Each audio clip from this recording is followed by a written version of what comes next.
마태복음 5장 21에서 32절 말씀입니다. 옛사람에게 말한 바 살인하지 말라. 누구든지 살인하면 심판을 받게 되리라 하였다는 것을 너희가 들었으나 나는 너희에게 이르노니 형제에게 노하는 자마다 심판을 받게 되고 형제를 대하여 나가라 하는 자는 공회에 잡혀가게 되고 미련한 놈이라 하는 자는 지옥불에 들어가게 되리라.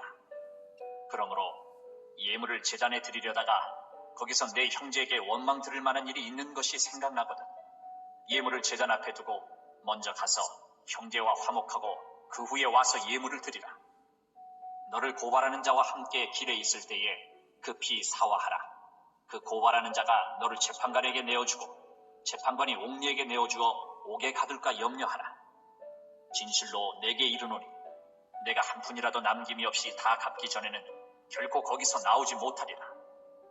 또 간음하지 말라 하였다는 것을 너희가 들었으나 나는 너희에게 이르노니 음욕을 품고 여자를 보는 자마다 마음에 이미 간음하였느니라.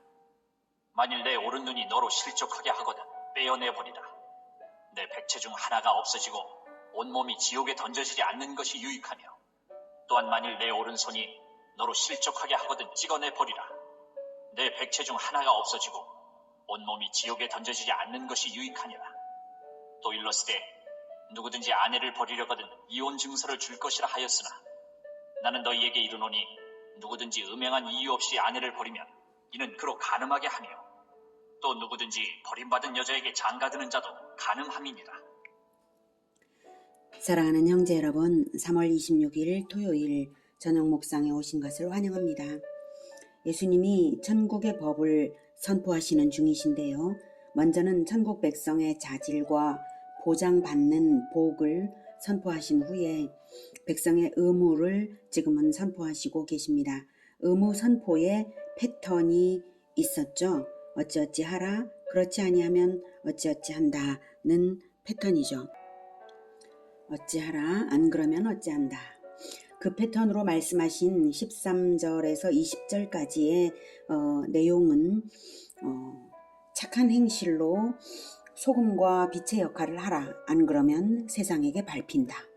율법을 행하며 가르치라. 가르치기만 하는 것이 아니라 또는 행하기만이 아니라 행하며 가르치라. 안 그러면 지극히 작다고 일컬어진다. 이것이 13절에서 20절까지의 내용이 그것입니다. 21절에서 26절의 내용은 형제에게 노하지 말라. 안 그러면 심판을 받는다 입니다. 오해하지 마실 것은 하나님의 원수인 마귀를 대적하지 말라는 말씀이 아니라는 것입니다. 죄에 대하여 마귀에 대하여는 당연히 의분을 가지고 대적하는 것이 맞습니다. 그러나 죄인에 대하여 마귀에게 속은 자에 대하여는 노하여서는 안 되고 구원해야 하는 것입니다. 그래서 예수님께서 형제에게 노하는 자마다 라고 하시죠. 노하는 자마다. 형제에게 노하는 자마다 심판을 받게 된다라고 하시죠. 혈육이나 믿음의 형제에게 노하지 말라는 것입니다. 더 나아가 믿지 않는 자라 할지라도 잠재적인 성도, 잠재적인 믿음의 형제로 여기고 전도하고자 할 때에 설령 그가 잘못이 있다 할지라도 전도자는 노여움을 가질 수는 없는 것입니다. 예수님이 심판을 세 가지로 말씀하시죠. 심판, 공회에 잡히고 지옥불에 떨어진다. 심판, 공회에 잡힘, 지옥불 세 가지입니다. 이 땅에서의 징계가 있고요. 또 지옥불도 있는데요. 최종적인 회개가 없다면 결국 지옥불에 간다는 뜻입니다. 그래서 25, 26절에서 길에 있을 때에 급히 사화하라. 즉 아직 길에 있을 때에 기회의 때에 그 기회를 놓치지 말고 시급히 화해를 하라고 하십니다. 그런데 이때 너를 고발하는 자가 누구일까요? 우리가 인생길에서 형제와 다툼이 있다고 해서 다 고발을 당하지는 않죠. 고발당하는 건에 대해서만 그리하라는 것도 아닙니다. 이 말씀은 인생길에서 누군가와 다툼이 있을 때에 상대방은 하나님께 하소연을 하고 그것은 나에 대한 고발건으로 하늘에 접수되지 않겠습니까? 상대방이 예수님의 이름으로 하늘에 접수한다고 생각해 보십시오. 너를 고발하는 자는 어쩌면 예수님을 의미한다고도 볼 수 있는 것이죠. 예수님의 이름으로 하나님께 호소할 때 예수님이 고발자가 되지 않으시겠습니까? 그래서 우리가 화해하지 않는 한 예수님과 대립 구도 안에 들어가게 되는 것입니다. 예수님과 누가 대립하나요? 예수님은 마귀와 대적하십니다. 그러므로 내가 화해하지 않는다면 마귀 편에 있는 것이죠. 믿는 자의 부당한 다툼은 그렇게 접수되는 것이니 매우 시급히 화해를 해야 마땅하다는 말씀이십니다. 26절에 남김이 없이 한 푼이라도 남김이 없이 다 갚기 전에는 결코 거기서 나오지 못하리라는 한 번 들어간 이상은 결코 나오지 못한다는 뜻입니다. 지옥에 들어간 후에는 갚을 수 있는 자원과 기회 자체가 없으니까요. 예수님과 대립구도 안에 들어가는 한 영적으로는 바로 그 꼴이 되는 것입니다. 형제와의 화해가 얼마나 중요하냐면 하나님께 제사 드리는 것보다 더 우선적인 일이라고 하십니다. 24절에서 예물을 제단 앞에 두고 먼저 가서 형제와 화목하고 그 후에 와서 예물을 드리라고 하십니다. 제사보다 더 중요하다고 말씀을 하시는 거죠. 제사보다 앞서서 해결되어야 할 문제인 것이 분명합니다. 형제간의 화해 없이 하나님과 화해할 수 없다는 뜻입니다. 22일에서 26절은 형제에게 노하지 말라. 안 그러면 심판을 받는다가 주제인데요. 여기에 패턴 한 가지가 추가되었습니다. 과거에 무엇이라고 너희가 들었으나 나는 너희에게 이르노니가 추가되었습니다. 그래서 살인하면 심판을 받는다고 너희가 들었으나 나는 너희에게 이르노니 형제에게 노하지 말라. 안 그러면 심판을 받는다가 되었습니다. 이 추가 패턴, 과거에 너희가 이리이리 들었으나 나는 너희에게 이르노니, 이 추가 패턴은 앞으로 문단들에 몇 번 더 나타납니다. 이 패턴이 의미하는 것은 과거에 주신 구약 율법보다 더 엄정하고 완전한 가르침을 예수님이 주신다는 의미가 되기도 하고요. 당시 율법학자들 즉 서기관이나 바리새인들의 율법 해석이 온전치 못하다는 것을 의미하는 부분도 있습니다. 예수님의 법과 가르침만이 완전하다는 것을 알게 합니다. 예수님을 아는 것이 영생입니다.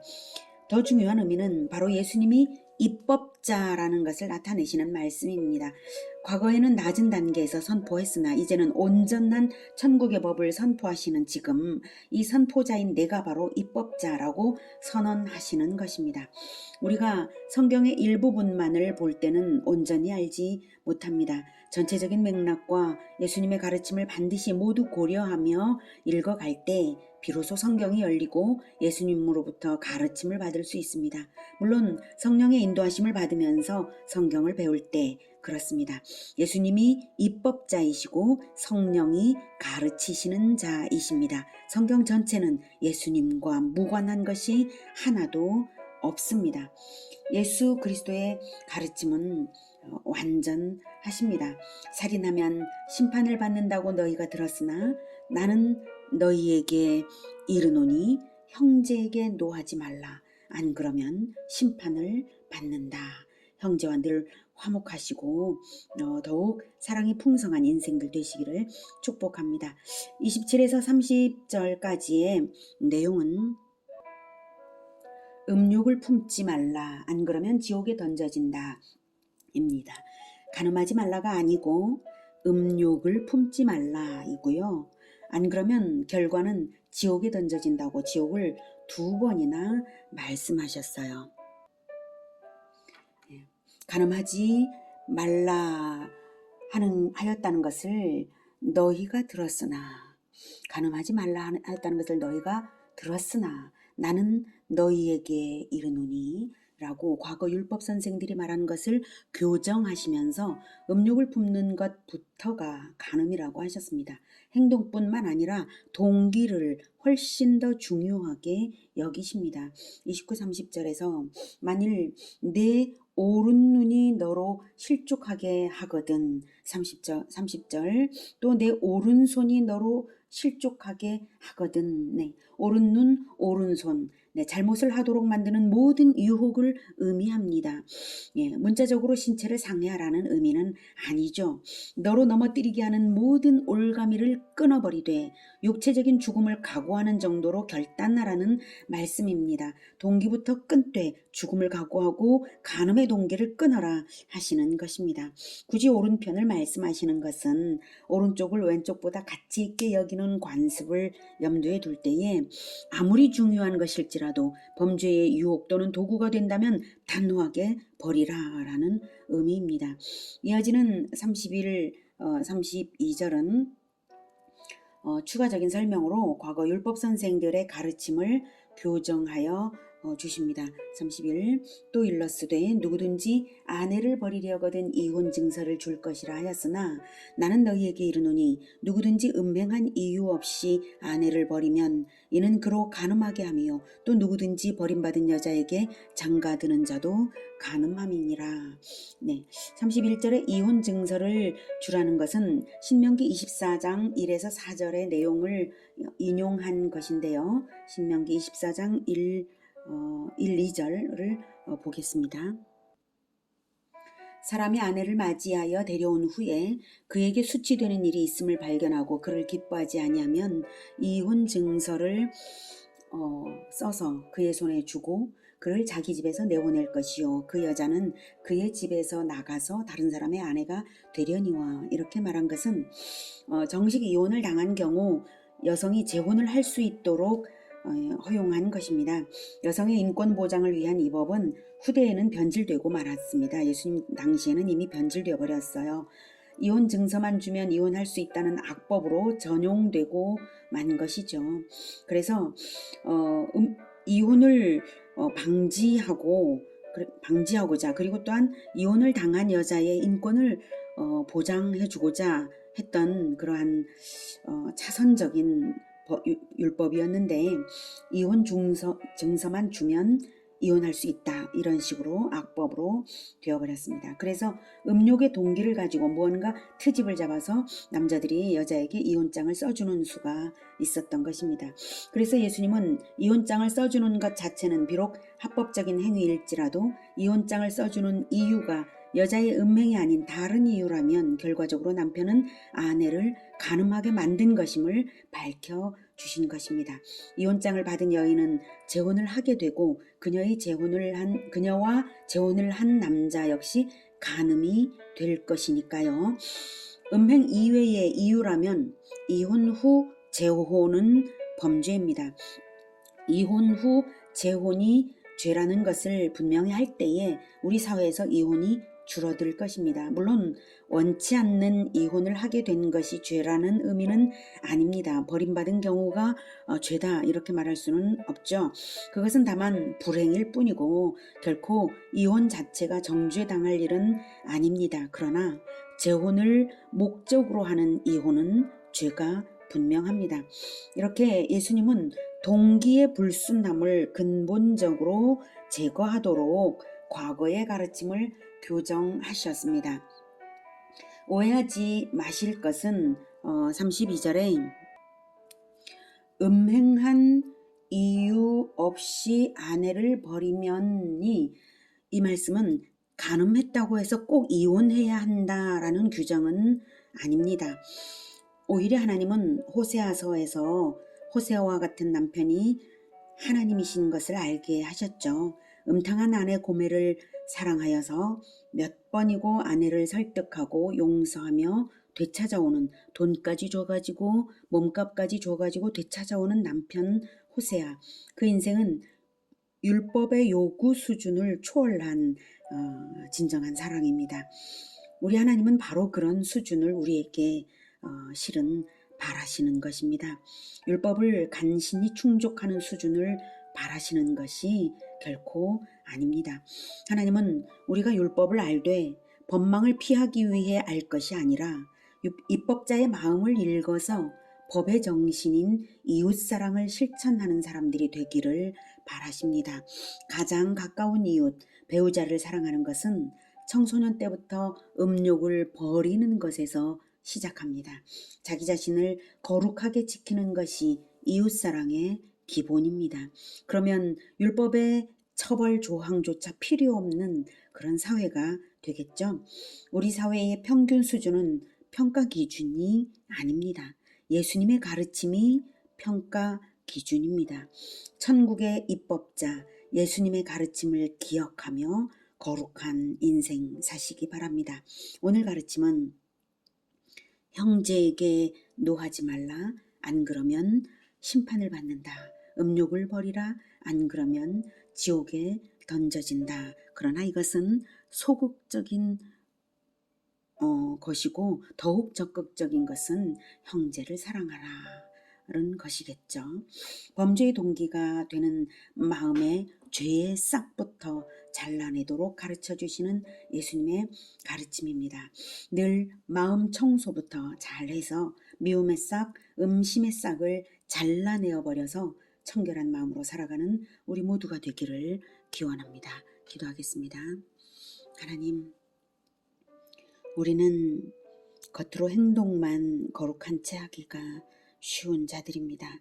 마음의 동기는 나쁜 동기를 가지고 있는 채로 겉모양은 바꿀 수 있다고 생각을 합니다.